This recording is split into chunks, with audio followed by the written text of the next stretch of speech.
الذي جمع مالا وعدده যে অর্থ জমায় ও তা গণনা করে।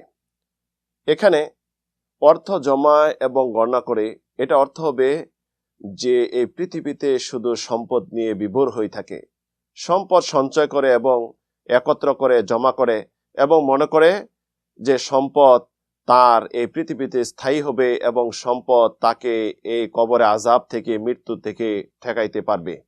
এবং সম্পদ সে বারবার গণনা করে এবং সে মনে করে যে সম্পদই তার মান সম্মানের প্রতীক, এই মান সম্মান রক্ষা করবে এই সম্পদে।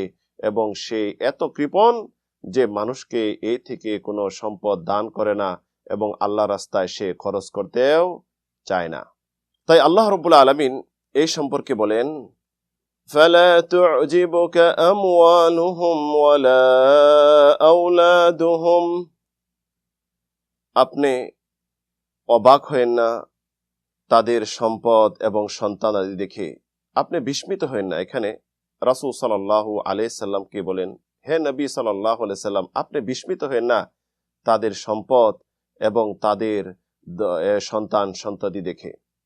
ইন্নামা ইউরিদুল্লাহু লিয়ুআযযিবাহুম বিহা ফিল হায়াতিদ দুনিয়া, আল্লাহ রাব্বুল আলামিন তো চান এই পার্থিব জীবনে তাদের সম্পদ দিয়ে তাদেরকে শাস্তি দিতে।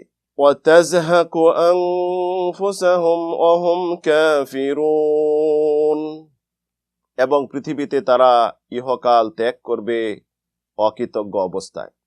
তাহলে এই সম্পদ থেকে যদি তারা মনে করে যে মৃত্যুর উপায় হবে, মৃত্যু থেকে বাঁচতে পারবো, তা কখনো সম্ভব নয়। কখনো সে মৃত্যু থেকে বাঁচতে পারবে না। যত সম্পদ অর্জন করুক না কেন, সম্পদ যদি মর্যাদার প্রতীক মনে করে, এটা সম্পূর্ণ ভুল। তাহলে এখানে আল্লাহ রাব্বুল আলামিন দ্বিতীয় গুণের কথা বলছেন যে এই দ্বিতীয় গুণ হলো সম্পদ যারা একত্র করবে, জমা করবে এবং বারবার গণনা করবে, সম্পদ দিয়ে চিরস্থায়ী হতে যাবে, তার জন্য রয়েছে দুর্ভোগ।